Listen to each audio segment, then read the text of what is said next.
Hey everyone, and welcome back to Duo Blocks Edx. So today, we're going to peek behind the curtain at the magic that makes pretty much every app on your phone work. Let's kick things off with a question I bet you've thought about. You know when you're scrolling through your feed and you upload a photo? Or you save a new contact? Or maybe you just crushed your high score in a game? Have you ever stopped and wondered, where does all that stuff actually go? I mean, it doesn't just poof into thin air, right? It's got to be kept somewhere safe, ready for you to see it again in a split second. Well, that somewhere is what I like to call the app's digital brain. Seriously, every single app, from Instagram to your banking app, it has a memory. And in our world, that memory has a name, a database. It's the silent, hardworking hero behind everything you do online. So let's dive in and figure out how this digital memory actually works. Okay, so the official definition can sound a little, well, boring. But it's super important. At its core, a database is just an organized collection of information. And organized is the magic word here. It's not just a chaotic mess of data thrown into a folder. Nope. It's all neatly structured so a computer can find exactly what it's looking for, like instantly. To make this super clear, let's think of a huge, real-world library. You know how books are sorted by genre and then by the author's last name? That's a system, right? Well, a database does the exact same thing, but for digital stuff.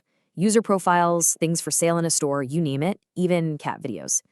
It's basically the world's most organized digital filing cabinet.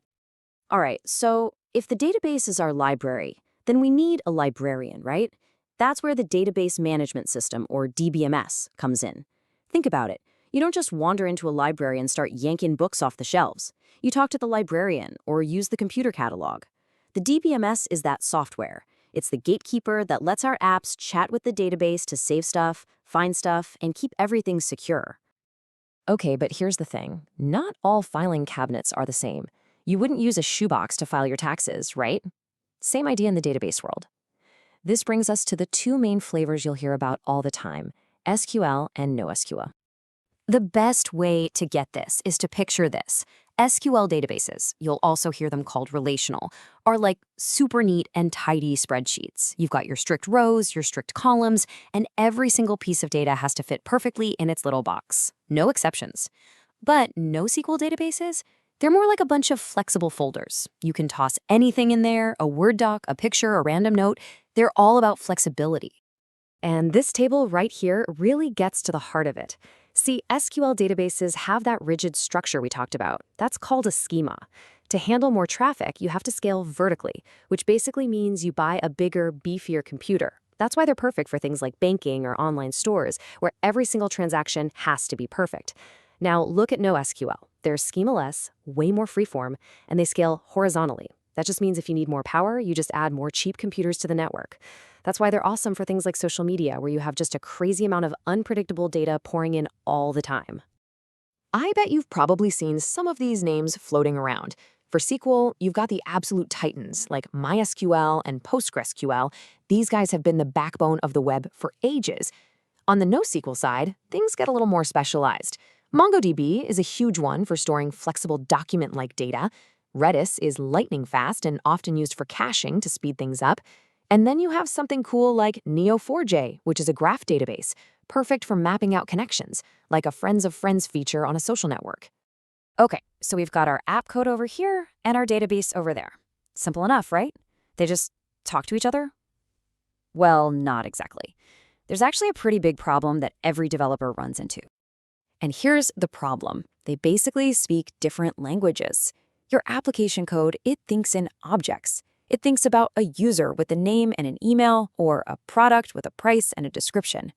But a relational database, it only understands tables, rows, and columns. It's a classic communication breakdown.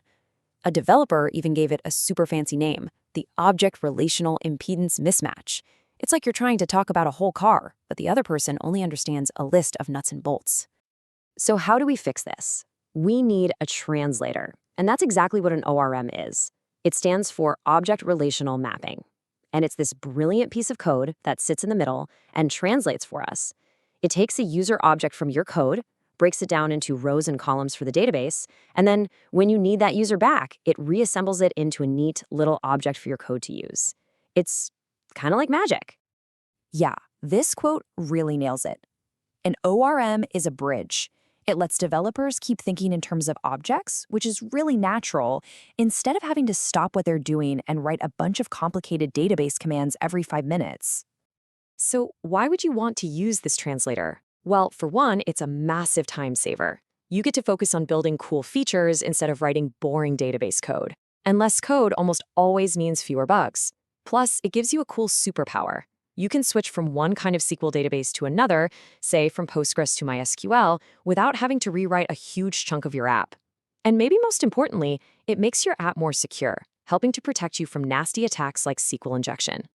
And when I say less code, I mean a lot less. We're talking up to 75% less data access code. Just think about that. That's a huge chunk of your development time you get back, time you can spend actually making your app better for your users instead of fighting with database queries. Okay, let's put all the pieces together. We've got the database, we've got the different types, and we have our amazing ORM translator. So what does this actually look like when you use an app? Let's say you're shopping online and you find something you like. You tap Add to Cart. Here's what happens behind the scenes, in a flash. First, your app's code creates a little digital order object. Then, the developer's code just says to the ORM, hey, save this.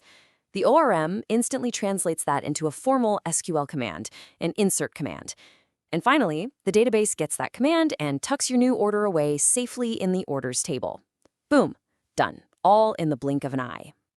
And pretty much every programming language out there has its go-to ORMs. If you're a Python developer, you've probably heard of the Django ORM or Alchemy.